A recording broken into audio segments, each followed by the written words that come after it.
ಕಳೆದ 3 ವರ್ಷದ ಹಿಂದೆ ಕರ್ನಾಟಕದಲ್ಲಿ ಕಾಂಗ್ರೆಸ್ ಸರ್ಕಾರ ಅಧಿಕಾರಕ್ಕೆ ಬರುತ್ತಿದ್ದಂತೆ ಹೈಕಮಾಂಡ್ನಿಂದ ರಾಜ್ಯಕ್ಕೆ ಓಡಿ ಬಂದಿದ್ದು ಕೆಸಿ ವೇಣುಗೋಪಾಲ್ ಮತ್ತು ರಣದೀಪ್ ಸಿಂಗ್ ಸುರ್ಜೇವಾಲಾ. ಹೆಸರಿಗೆ ಸಿದ್ದರಾಮಯ್ಯ ಸಿಎಂ, ಬಿಕೆ ಶಿವಕುಮಾರ್ ಡಿಸಿಎಂ ಆಗಿದ್ರು ಅಷ್ಟೇ. ಅಸಲಿಗೆ ಸೂಪರ್ ಸಿಎಂ ಆಗಿದ್ದವರು ವೇಣುಗೋಪಾಲ್ ಮತ್ತು ಸುರ್ಜೇವಾಲಾ. ಕಾಂಗ್ರೆಸ್ ಸರ್ಕಾರ ಅಧಿಕಾರಕ್ಕೆ ಬಂದು ಇನ್ನೂ ತಿಂಗಳು ಕೂಡ ಪೂರೈಸಿರಲಿಲ್ಲ. ಆಗಲೇ ಸೂಪರ್ ಸಿಎಂ ಸುರ್ಜೇವಾಲಾ ಅಲ್ಲ ವಸೂಲಿವಾಲಾ. ಬಿಬಿಎಂಪಿ ಅಧಿಕಾರಿಗಳು ಸಹಕಾರ ಇಲಾಖೆ ಸೇರಿದಂತೆ ಹಲವು ಇಲಾಖೆಗಳ ಅಧಿಕಾರಿಗಳನ್ನು ಕೂರಿಸಿಕೊಂಡು ಖಾಸಗಿ ಹೋಟೆಲ್ನಲ್ಲಿ ಸಭೆ ಮಾಡಿ ಕಲೆಕ್ಷನ್ ಟಾರ್ಗೆಟ್ ನೀಡಿದ್ರು. ಅಲ್ಲಿಂದಲೇ ನೋಡಿ ಕರ್ನಾಟಕ ಕಾಂಗ್ರೆಸ್ ಪಾಲಿಗೆ ಎಟಿಎಂ ಮಷೀನ್ ಆಗಿ ಸಂಪೂರ್ಣ ಬದಲಾಗಿತ್ತು.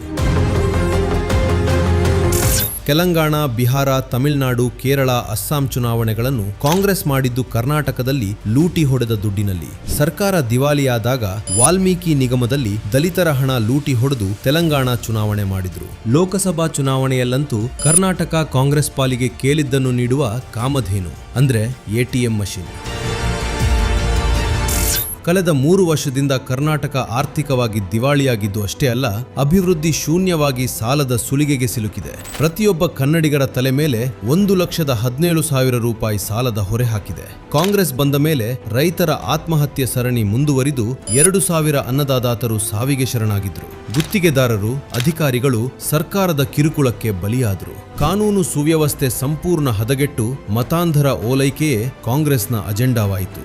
ಬಿಟ್ಟಿ ಪ್ರಚಾರದ ತೆವಲಿಗೆ ಬಿದ್ದ ಕಾಂಗ್ರೆಸ್ ಅಮಾಯಕ 11 ಜನ ಆರ್ಸಿಬಿ ಅಭಿಮಾನಿಗಳನ್ನು ಬಲಿ ಪಡೆಯಿತು.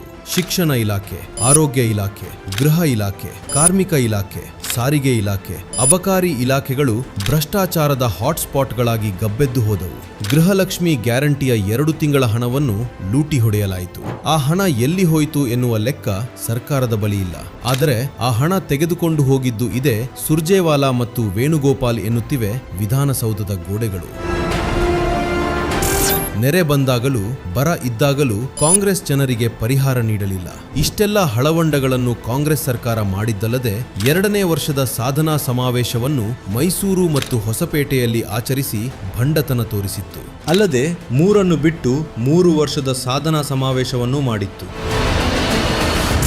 ಇವತ್ತು ಇದೇ ಕೆಸಿ ವೇಣುಗೋಪಾಲ್ ಮತ್ತು ಸುರ್ಜೇವಾಲಾ ಅವರು ಕರ್ನಾಟಕದ ಜನರು ನೀಡಿದ ತೀರ್ಪನ್ನು ನಮ್ಮ ಅಧಿಕಾರ ಎಂದು ಚಲಾವಣೆ ಮಾಡುತ್ತಿದ್ದಾರೆ. ನಮಗೆ ಬೇಕಾದಾಗ ಮುಖ್ಯಮಂತ್ರಿಯನ್ನು ಬದಲಾಯಿಸುತ್ತೇವೆ ಎನ್ನುವ ಸಂದೇಶವನ್ನು ನೀಡಿದ್ದಾರೆ. ಮುಖ್ಯಮಂತ್ರಿ ಯಾರಾಗಬೇಕು, ಸಚಿವರು ಯಾರಾಗಬೇಕು ಎಂದು ನಿರ್ಧರಿಸುವುದು ಇದೇ ವೇಣುಗೋಪಾಲ್ ಮತ್ತು ಸುರ್ಜೇವಾಲಾ ಅವರು. ಇನ್ನುಳಿದ 2 ವರ್ಷ ಆದಷ್ಟು ಕರ್ನಾಟಕವನ್ನು ಎಟಿಎಂ ಮಾಡಿಕೊಂಡು ಲೂಟಿ ಹೊಡೆಯಬೇಕು ಎನ್ನುವುದೇ ಇವರ ಬಹುಮುಖ್ಯ ಅಜೆಂಡಾ. ಕನ್ನಡಿಗರೇ ಎಚ್ಚರ, ಕಾಂಗ್ರೆಸ್ ಅಧಿಕಾರದಲ್ಲಿರುವುದು ಲೂಟಿ ಹೊಡೆಯುವುದಕ್ಕೆ ಹೊರತು ಅಭಿವೃದ್ಧಿ ಮಾಡುವುದಕ್ಕಲ್ಲ.